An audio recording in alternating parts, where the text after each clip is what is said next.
लगातार घोषणाएं कर रहे हैं चुनाव से पहले। ये घोषणाएं कबूलनामा है कि ये सरकार ने 10 साल हरियाणा की जनता का शोषण करने का काम किया है और जनता को हर तरीके से दुख दर्द देना काम किया है। 10 साल में अगर काम होते अच्छे तो काम के आधार पर वोट मांगते हैं। अब तो हर घोषणा इस सरकार की विफलता का प्रतीक है। 500 रुपए गैस में सिलेंडर की घोषणा कांग्रेस से जो चोरी करके कांग्रेस के घोषणा पत्र से इन्होंने कहा है, वो इस बात का प्रतीक है कि 10 साल तक 1100 सिलेंडर में लूट मची हुई थी जनता से।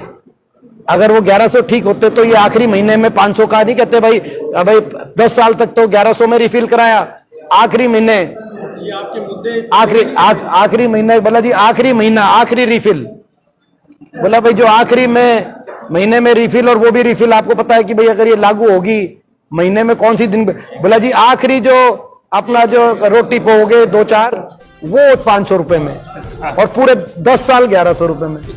तो ये तो हर घोषणा, आप हर घोषणा इनकी सरकार ने कितना जो है अपनी विफलता को खुद मान रहे हैं। ओबीसी की क्रीमी लेयर की घोषणा जो इन्होंने बढ़ाई 6 लाख से 8 लाख, अब तो कोई नई नौकरी लग नहीं सकती 20 दिन में, वो तो अभी तक नोटिफिकेशन भी नहीं हुआ वैसे उसका, यानी कि 6 लाख गलत था, यानी कि ओबीसी समाज के हजारों लाखों बच्चों को वंचित रखा गया 10 साल तक।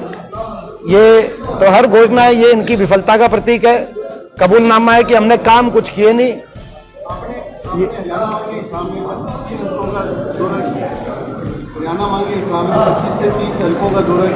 ये अभी ये मैं हरियाणा मांगे हिसाब जो हमारा अभियान है, ये 32वां हल्का, जो 32वां 32nd हल्का है, ये 32वां हल्का फतेहाबाद, और 31 हल्कों में एक से बढ़कर एक जो है रुझान लोगों का मिला है, दिखा है, हर वर्ग का आशीर्वाद मिला है। हजारों की संख्या में हर जो यात्रा, हर अभियान के तहत हर हल्के में मैं समझता हूं कि जो है अप टू 5 किलोमीटर्स की पदयात्रा रहती है, किसी में थोड़ा बहुत कम, किसी में थोड़ा बहुत ज्यादा। तो हर विधानसभा क्षेत्र में आज ये 32nd है, इससे पहले 31 के 31 विधानसभाओं में एक से बढ़कर एक लोगों का रिस्पॉन्स मिला। देवेंद्र जी, लोकसभा चुनावों से जनता का मूड चेंज है, 5 कांग्रेस को आ गई, 5 भाजपा को आ गई, नहीं था भी ऐसे कांग्रेस को मिली। लेकिन अब कांग्रेस के प्रति अच्छी बात है लोगों के बीच, लेकिन एक शंका है कि 10-10 लोग कह रहे हैं कि हम भावी विधायक हैं। देखिए, ये तो एक संकेत है कि आज जो 2500 के करीब, आपकी बात सही है, जो है जो ये जो रेशियो है 10 से भी ज्यादा है, क्योंकि 2500 लोगों ने आवेदन किया है 90 सीटों के लिए। तो मगर ये इसका एक पहलू ये है कि एक संकेत है कि कांग्रेस के इतने नेता, इतने कार्यकर्ता अगर परिस्थितियों को देखकर ये मान रहे हैं कि चुनाव में मौका मिलेगा तो वो जो है जीत सकते हैं। तो इसका दूसरा अर्थ यह है कि लोगों में कांग्रेस की अच्छी लहर है, जो आपने कहा, सभी लोग संभाले रख पाएंगे। और दूसरी बात यह है कि जहां तक कांग्रेस की पार्टी की बात है, पार्टी का भी ये दायित्व रहेगा कि जो है इन सभी साथियों को, क्योंकि टिकट वितरण में तो 90 उम्मीदवार आएंगे, मगर 2500 लोगों ने आवेदन किया है, जो कि मैं समझता हूं कि एक बहुत बड़ा, क्या रहेगा बाकी लोग तो सभी को साथ लेकर चलने की कोशिश।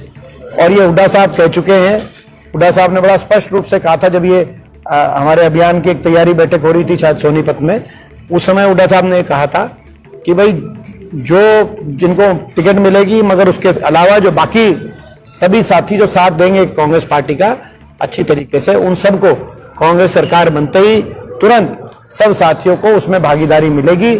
चाहे कहीं सरकार में अलग अलग पद होते हैं, 100 जो है तरीके से सरकार में भागीदारी को इंश्योर किया जा सकता है, तो सभी का मान सम्मान भी करेंगे और तुरंत कांग्रेस पार्टी की सरकार बनते ही इन सब साथियों को साथ मौका मिलेगा। जनता के दिमाग में बहुत से सवाल हैं, विपक्ष के दिमाग में बहुत से सवाल हैं, तो हमने सारे सवाल उनसे पूछे थे और ये अभियान हमने चलाया था कि डोर टू डोर कांग्रेस के कार्यकर्ता प्रदेश के घर घर में जाके बीजेपी से ये सवाल हम पूछेंगे।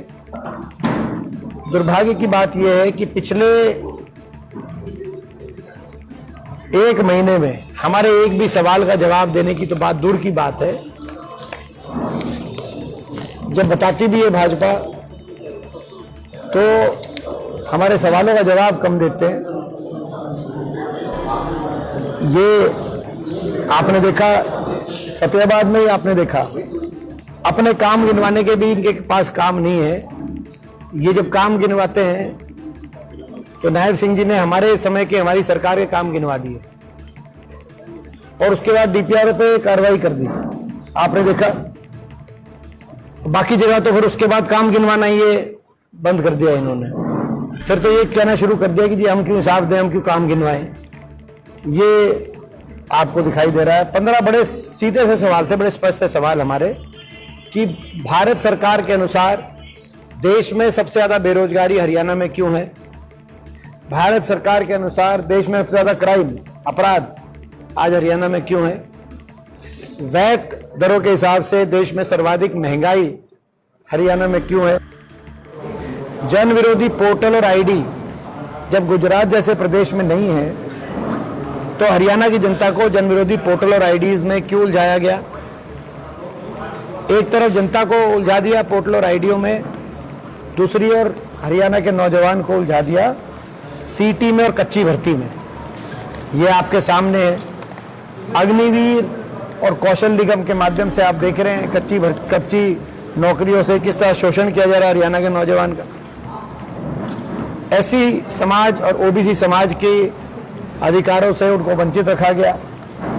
जो पक्की नौकरी थी, पक्की नौकरी और नौकरी में हर वर्ग के लिए जो आरक्षण की व्यवस्था थी, उसको इस सरकार ने पक्की नौकरी खत्म करके गरीब आदमी की सारी हमारे समय चल रही योजनाओं को बंद कर दिया गया। 100 गज के प्लॉट की योजना, इंदिरा आवास योजना की जो मकान हमारे समय आते थे, जो पीने के पानी की टंकी टूटी और नल की व्यवस्था हमारे समय की गई थी, पानी का कनेक्शन, पानी के बिल पकड़ा दिए गरीब आदमी को।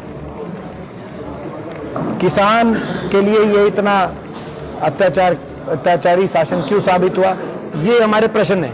इस तरह के प्रश्न है। जो खेलों में नंबर 1 हरियाणा था, आज वो नशे में नंबर 1 हरियाणा क्यों बन गया। पंजाब से भी आगे हरियाणा नशे में क्यों पहुंच गया। 10 साल की सरकार के बाद हर हरियाणा वासी के दिलों में एक सवाल है, और क्यों हर वर्ग को सड़क पे आना पड़ा। हमारी बेटियों को जंतर मंतर पे सड़क पे आना पड़ा, तो हमारे स्कूल के छोटे छोटे बच्चों को स्कूलों के आगे धरने देने पड़े, क्योंकि स्कूल बंद कर दिए इन्होंने। 5000 स्कूल मर्ज और बंद करने का काम किया था, आपको पता है। तो ये हर वर्ग को सड़क पे क्यों आना पड़ा इस सरकार में, और इतनी अनसुनी क्यों हुई। ये हमारे सवाल थे। आपके माध्यम से भी हम चाहेंगे ये सवाल पहुंचे। विकास की पटरी से हरियाणा क्यों उतरा। आप खुद बता सकते हैं कि फतेहाबाद में कोई एक काम हुआ विकास का, या हरियाणा में कोई बड़ी परियोजना आई हो तो आप बताओ। 10 साल में कोई परियोजना के लिए प्रयास भी किया हो तो आप बताओ। और यही कारण है कि 10 साल में कुछ किया नहीं, तो 10 साल के बाद जब गिनवा रहे हैं, हमने सवाल पूछा तो उस जवाब में जो गिनवाते हैं तो हमारे ही काम गिनवा देते हैं, और उसके बाद सस्पेंड कर रहे हैं डीपीआरओ को। हमारी मांग है ऐसी सरकार खुद को सस्पेंड करे। हमारी डिमांड है ऐसी सरकार खुद सस्पेंड हो, जिसको पहली बात तो ये नहीं पता कि ये काम हुड्डा सरकार में हुए हैं कि इनकी सरकार में हुए हैं, उनको ये नहीं पता। और दूसरी बात, गिनवाने के लिए जिस सरकार का काम ही ना हो और जानकारी ना हो, सबसे बड़ी बात तो ये है।